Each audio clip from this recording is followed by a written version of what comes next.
Sir నమస్కారం sir. నమస్తే అండి. సార్ తెలంగాణలో ఒకప్పుడు ప్రణయ్ హత్య కేసు ఎంత సంచలనం సృష్టించిందో మనందరికీ తెలిసిందే. అయితే ఆ కేసులో నిందితులుగా ఉన్న వ్యక్తులకు ఇప్పుడు నల్గొండ కోర్టు ఒక సంచలన తీర్పు అయితే వెలువడించింది సార్. ఒక వ్యక్తికి ఏటుగా ఉన్న వ్యక్తికేమో నిందితునికేమో ఉరి శిక్ష వేసింది, మిగిలిన వారికేమో లైఫ్ వేసింది. మరి దీన్ని పైన మీ ఒపీనియన్ ఏంటి సార్? మీరే విధంగా చూస్తారు దీన్ని? అంటే ఇది చాలా సెన్సేషన్ క్రియేట్ చేసినటువంటి కేసు. హ్మ్. ఈ కేసులో చాలా పెద్ద లెవెల్లో జరిగింది ఇది. అంటే ఈ కేసుకు సంబంధించి ఎవరికైతే బాధ్యత అప్పచెప్పాడో మారుతీరావు, అంటే A1 మారుతీరావే ఇందులో. అవును. ఈ మారుతీరావు సూసైడ్ చేసుకుని చనిపోయాడు. చనిపోవడం వలన A2కి ఉరిశిక్ష వేశారు. హ్మ్. వేసి అక్కడి నుంచి మిగిలిన వాళ్ళందరికీ లైఫ్ వేశారు. హ్మ్. లైఫ్ స్ట్రైట్గా లైఫ్ కాబట్టి వీళ్ళు మరో 10 ఏళ్లలో రిలీజ్ అవుతారు ఏదో పద్ధతిలో. హ్మ్. అయితే ఈ ఉరి అమలవుతుందా లేదా అనేది క్లారిటీ లేదు. క్లారిటీ అంటే ఇన్ ది సెన్స్ నల్గొండ జిల్లా కోర్టు చెప్పేసింది తీర్పు. హ్మ్. ఈ తీర్పు మీద వాళ్ళు అప్పీల్కి వెళ్ళే అవకాశం ఉంది. సో హైకోర్టుకి వెళ్తారు, సుప్రీంకోర్టుకి వెళ్తారు. సుప్రీంకోర్టులో కూడా కాదంటే అప్పుడు దాని మీద రాష్ట్రపతికి పెడతారు. రాష్ట్రపతి క్షమాభిక్ష ఇస్తే బయటకు వచ్చేస్తాడు అతను, లేకపోతే ఉరిశిక్ష అమలు జరుగుతుందా లేదా అనే దానిలో క్లారిటీ లేదు. కానీ ఒక ప్రమాదం అయితే జరుగుతుంది. అంటే కోర్టులో అతనికి ఉరిశిక్ష కనుక సుప్రీంకోర్టులో కింది లేదు హైకోర్టులో పాజిటివ్ డెసిషన్ వస్తే ఓకే. హ్మ్. అలా కాకుండా రాష్ట్రపతి క్షమాభిక్ష ద్వారా ఈ ఉరిశిక్ష జీవిత ఖైదుగా మారితే హ్మ్. అతను జీవితంలో బయటకు రాడు, అనివార్యంగా జైల్లోనే మరణించాల్సి ఉంటుంది.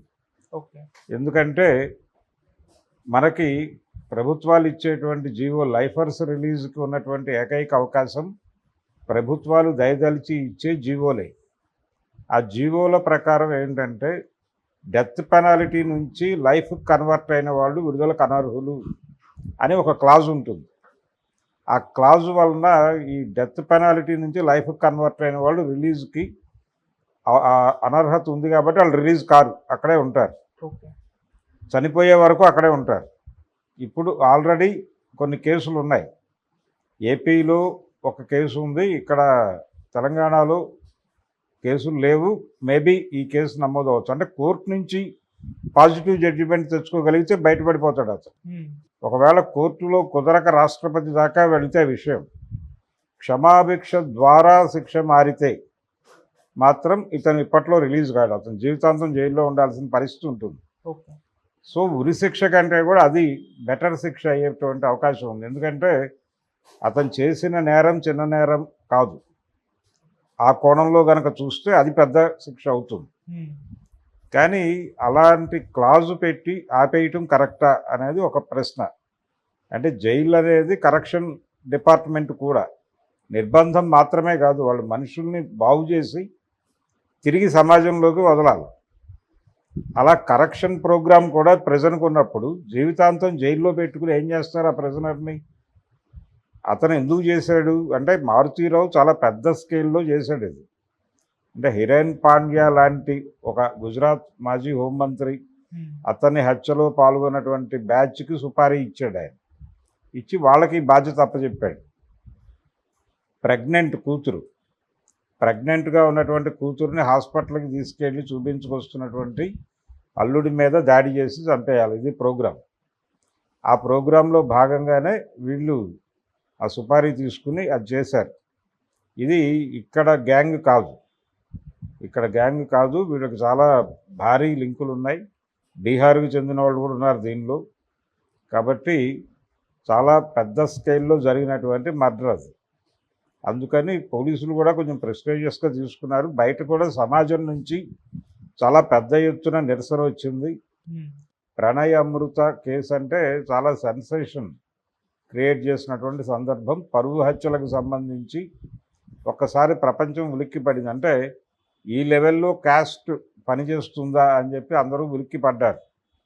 ఈవిడ ఒక ఫార్వర్డ్ కులానికి చెందినటువంటి అమ్మాయి, అంటే వైశ్య సామాజిక వర్గానికి చెందినటువంటి అమ్మాయి. అతను దళిత్తు. కాబట్టి కూతురు దళితుని చేసుకోవటం ఇష్టం లేక అతను అలా చేశాడు అనేది అందరికీ తెలిసిన విషయమే. అయితే ఆ కూతుర్ని విపరీతంగా ప్రేమించాను నేను. ఆ కూతురు ఇలా చేస్తుంది అనుకోలేదు. నన్ను ఇంత క్షోభకు గురి చేస్తుంది అనుకోలేదు అని ఆ పెయిన్‌లో నుంచి ఈ యాక్షన్ జరిగినట్టుగా, ఇప్పటికీ ఆ పెయిన్ తనతో కొనసాగుతున్నట్టుగా, అందుకని సూసైడ్ చేసుకుంటున్నట్టుగా మారుతీరావు గారు ఆ రోజున ఒక నోట్ ప్రపంచానికి తెలియజేశాడు. అయితే ఆ రైట్ ఎందుకుంటుంది అనేది గొడవ. పిల్లల్ని మీరెలా రిస్ట్రిక్ట్ చేయగలరు? పిల్లల్ని కనగలరు అంతవరకే. అంటే మనకు ఒక పాత సామెత ఉంది. పిల్లల్ని కనగలరు గానీ, వాళ్ళ రాతల్ని కనగలరా అని. అది ఇంకొక యాంగిల్‌లో కరెక్టే. పిల్లలు పుట్టిన తర్వాత వాళ్ళు ప్రపంచాన్ని చూడటం మొదలుపెట్టాక, వాళ్ళ బుర్రతో వాళ్ళు తెలుసుకోవటం మొదలుపెట్టిన తర్వాత, వాళ్ళ ప్రపంచం వేరు. మీ ప్రపంచం వేరు. మీ అవగాహన వేరు. మీరు పెరిగిన వాతావరణం నుంచి మీ ఆలోచనలు, మీ అభిరుచులు రూపొందుతాయి. అలాగే వాళ్ళు చూడటం మొదలుపెట్టిన సమాజం నుంచి వాళ్ళ అభిరుచులు, వాళ్ళ ఆలోచనలు రూపుకడతాయి. కాబట్టి నాలాగే నా కూతురు ఉండాలి, నాలాగే నా కొడుకు ఉండాలంటే కుదిరే పని కాదు. దీన్ని ముందు యాక్సెప్ట్ చేయాలి ఎవరైనా. నా కొడుకే లేకపోతే నా కూతురే అయినప్పటికీ అది వేరే యూనిట్. ఆ యూనిట్ తాలూకా అభిప్రాయాలను మనం గౌరవించి తీరాలి ఖచ్చితంగా. నీ వలే నీ పొరుగువాడిని ప్రేమించు అంటే కొడుకుని, కూతుర్ని, భార్యని కూడా అని అర్థం. అందుకని చాలామంది అది ప్రాపర్టీ లాగా ఫీల్ అవుతాడు. భార్యని, కూతుర్ని, కొడుకుని తన ప్రాపర్టీ లాగా ఫీల్ అవ్వటం వల్ల వచ్చే గొడవ ఇది. ఈ బిలాంగింగ్నెస్ అవతల వాళ్ళకు కూడా ఉండాలని వీళ్ళు అనుకుంటారు. వాళ్ళేమో ఇది వీళ్ళ రెస్పాన్సిబిలిటీ కాబట్టి చేస్తున్నారని మాత్రమే అనుకుంటారు. ఒక దశలో వాళ్ళ ప్రపంచం వాళ్ళు ఓపెన్ చేసుకోవాలనుకున్నప్పుడు వీళ్ళు కనుక రిస్ట్రిక్ట్ చేస్తే వీళ్ళని కాదని వెళ్ళిపోతారు వాళ్ళు. ఆ వెళ్ళిపోవడాన్ని కూడా యాక్సెప్ట్ చేయగలిగి ఉండాలి వీళ్ళు. అలా కాకుండా చంపేయాలి అంటే రివెంజ్ ప్రోగ్రాంలోకి వెళ్ళాడు అతను. అంటే శత్రువుగా చూడటం మొదలుపెట్టాడు. రెండోది ఇక్కడ ఒక దళితుడిని ఒక ఉన్నత కులాల అమ్మాయి పెళ్లి చేసుకున్న సందర్భంలోనే పరువు హత్యలు జరగడం మనం చూస్తున్నాం. దీనికి సంబంధించి సైరత్ అనేటువంటి ఒక మూవీ వచ్చింది మరాఠీలో. ఆ సినిమాలో కూడా ఒక అంటే పెద్ద కులం అమ్మాయి చిన్న కులం అబ్బాయిని ప్రేమించడం వలన చంపేస్తారు, వాళ్ళిద్దరినీ చంపేస్తారు. ఇలా పెద్ద కులం అమ్మాయిలు కింది కులం అబ్బాయిలను చేసుకున్న కథలే మనం వింటున్నాం.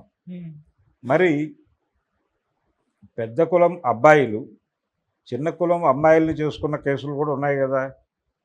అప్పుడు ఇలాంటి ప్రొజెక్షన్ అయ్యేటువంటి మర్డర్లు ఎందుకు జరగట్లేదు అంటే దాన్ని ఆదర్శంగా చూస్తున్నారా?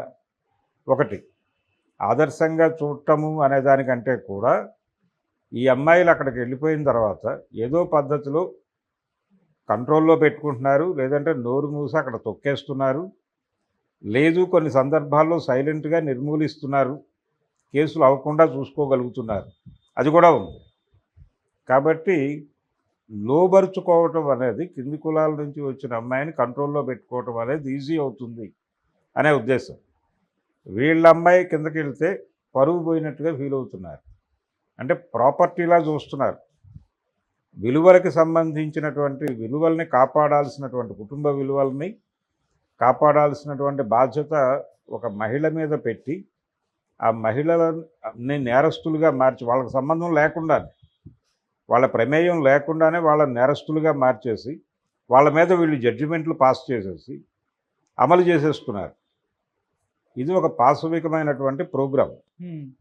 ఇక్కడ ఈ ఏరియాలో ఒకటి పిల్లల హక్కులు నాశనం అవుతున్నాయి, మహిళల హక్కులు నాశనం అవుతున్నాయి. ఈ పరువు హత్యలు అనే దానిలో ఈ రెండు జరుగుతున్నాయి. వీటిని కూడా పట్టించుకోవాలి. వీటిని పట్టించుకుని ఈ కోణంలో వాళ్ళని ఎలా ట్రాన్స్ఫార్మ్ చేయగలం మనం అనేది ఆలోచించాలి కోర్టు.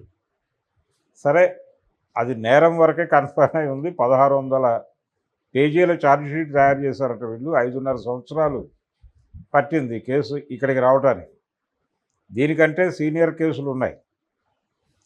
మనం రెగ్యులర్గా చూస్తున్నటువంటి ఒక సెన్సేషనల్ మర్డర్ కేసు ఉంది కదా అక్కడ ఏపీలో, వివేకానంద రెడ్డిది. అవును, దీనికంటే సీనియర్ కేసు కదా అది.